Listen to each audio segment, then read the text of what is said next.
because your back isn't straight. Okay. Number two,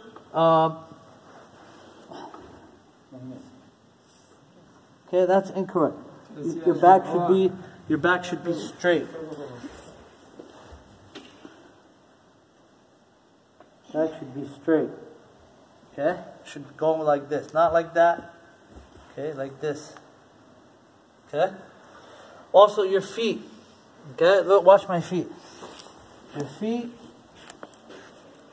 Okay, when you're going down, you get your first sujood. Okay, there's one hadith, but the scholars, they understand it differently. Some understand, okay, that your heels should be touched together. Other interpretations is that it's okay to have your heels apart. So, like this.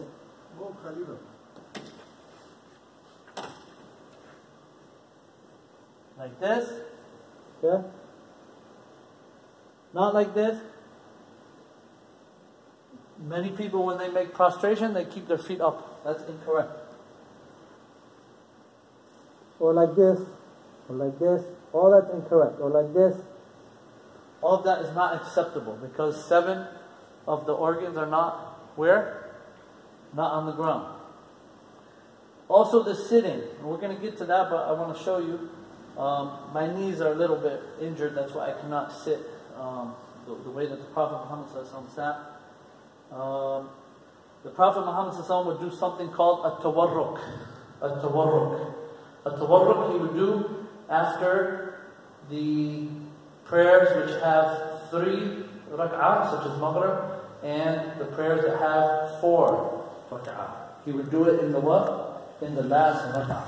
Either in the last rak'ah of Maghrib, or the last rak'ah of Dhuhr, Asr, or Isha. He wouldn't do it after Fajr. He wouldn't do it in any of the 2 rak'ah prayers.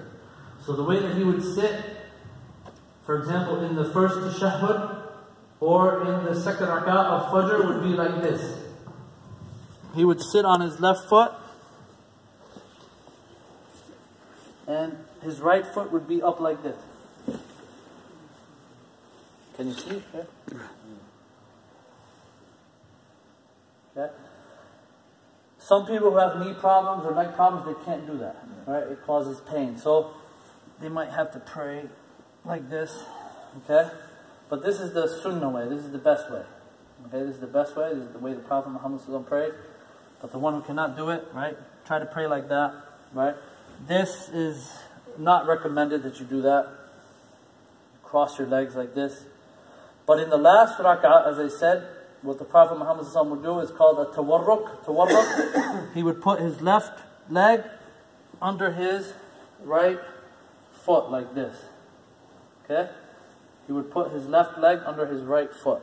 This is in the last rak'ah of Maghrib, Isha, Dhuhr, or Asr. Not in the second rak'ah of Fajr or anything like that. He would only do it in the prayers which are 3 rak'ah or 4 rak'ah.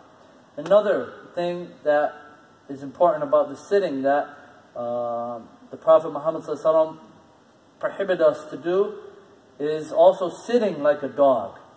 Sitting like a dog. You ever see how a dog sits? Okay? When you're in the tashahhud, you should never sit like this. Okay? Never sit on the heels of your feet.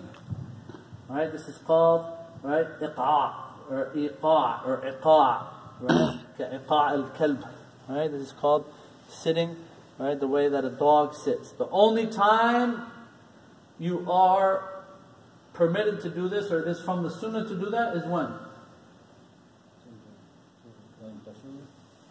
Who knows? Between the 2 sajdas.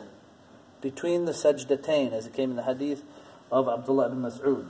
That the Prophet Muhammad would occasionally, like he would do his first sajda, and then sit, and then the second sajda, and then sit.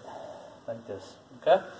So, that's a couple things. Inshallah, later on, hopefully we can have a whole conference about the prayers and things like that, and the important things of the prayer. So,